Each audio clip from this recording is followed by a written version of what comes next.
Olá pessoal, bom dia. Hoje é dia 11 de novembro, domingo, e há uma série de manifestações programadas para hoje contra o aumento do salário, dos vencimentos dos ministros do STF. Nós vamos ter manifestações em Brasília, Vitória, Vila Velha, Florianópolis, em São Paulo, na Avenida Paulista, Porto Velho, João Pessoa, Natal, Rio de Janeiro, Maceió, Rondonópolis e Santos. Essas manifestações estão sendo organizadas pelo Partido Novo. Eu não sei se outros partidos estão organizando, ou outras entidades estão organizando manifestações, mas o mais importante não é o partido que está organizando.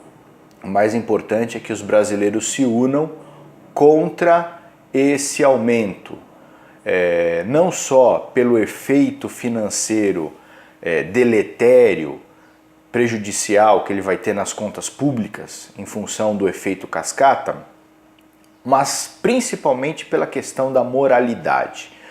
O nosso país tem enfrentado sucessivos déficits. O déficit previsto para esse ano é de 139 bilhões. E esse é só o déficit primário, sem considerar os juros da dívida. Porque, como você sabe, o Estado, o governo, quando ele arrecada menos e gasta muito mais, no passado ele emitia moeda, gerava inflação. Então os 100 reais que tinha no seu bolso, 100 cruzeiros na época, valia 80 com a emissão de moeda, que é uma forma de tributação indireta, porque ele está tirando o valor do dinheiro. Hoje em dia esse método não é muito mais usado. O que é feito quando você tem déficit é o governo fazer o que você faria naquele mês em que você gasta mais do que recebe, é pedir um empréstimo e pagar juros por causa desse empréstimo. Então o Estado ele toma dinheiro emprestado, emitindo títulos, e assume um compromisso financeiro, uma dívida, ou seja, ele não pune de imediato as pessoas, tirando o valor de compra com inflação, mas ele pune as gerações futuras, porque essa dívida vai aumentando.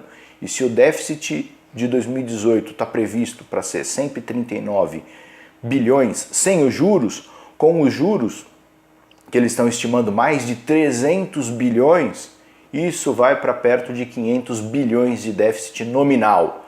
Até inventaram um nome diferente. O déficit primário é aquele déficit sem considerar os juros, de 139 bilhões.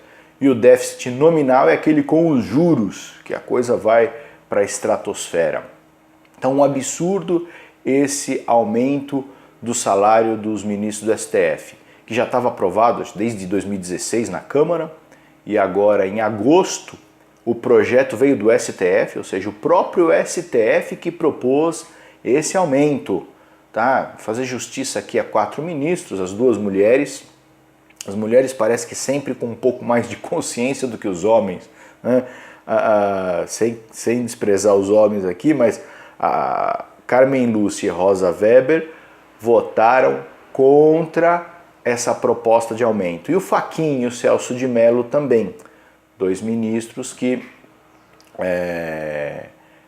votaram contra não por entenderem que não seria justo um reajuste para recompor perdas inflacionárias. Isso seria justo, mas esse momento não permite que empresa que tendo um prejuízo bilionário daria no final do ano um aumento para os seus altos executivos.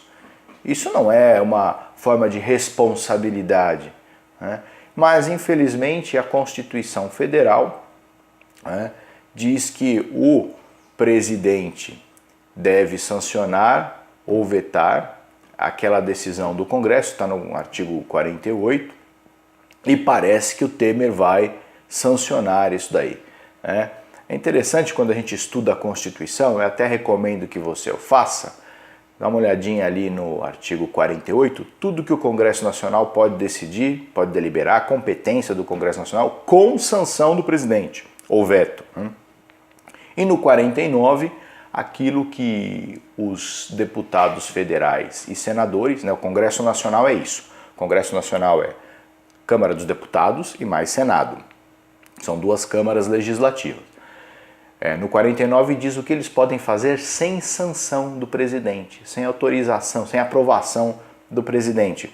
E o que eles podem fazer? Aumentar os próprios salários. Você vai ler isso na Constituição, né? E qual é o efeito que isso vai ter? Então eu separei aqui rapidamente efeito nos três poderes: judiciário, legislativo e executivo.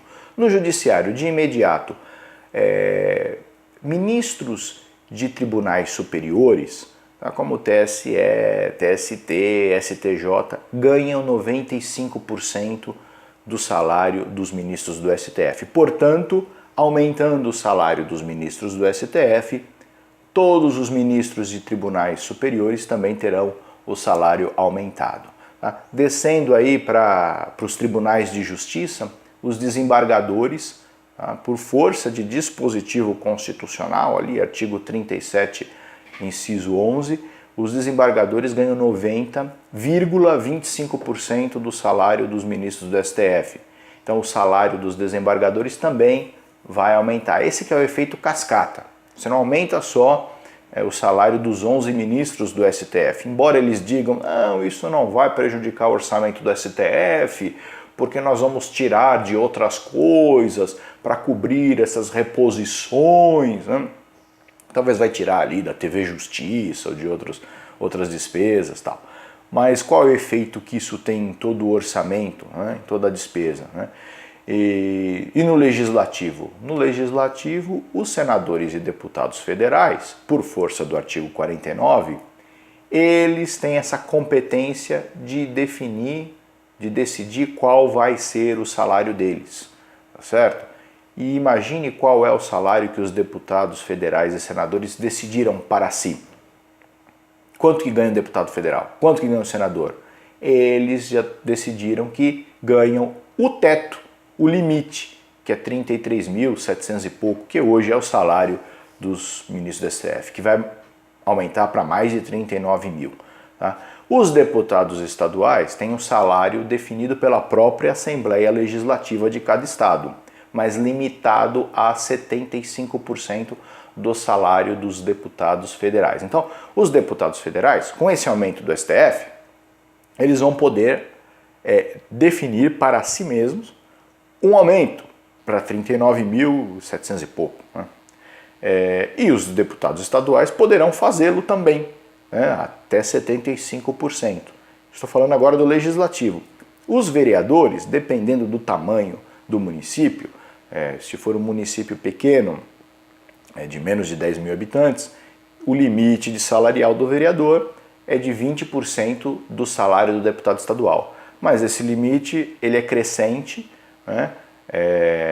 Tem uma escadinha ali na Constituição, você pode pegar ali, você vai ver no artigo 29, né?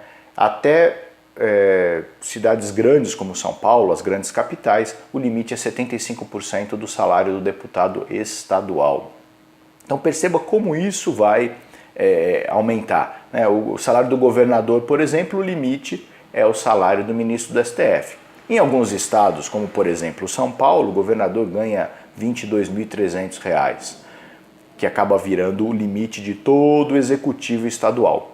Mas em estados como o Paraná, por exemplo, o governador ganha o teto, 33.700 e pouco, que é o salário dos ministros do STF. Então, veja como que esse aumento salarial vai impactar daí para baixo. Mas daí para baixo, só esse pessoal que ganha nessa faixa, né, de 20, 30 mil.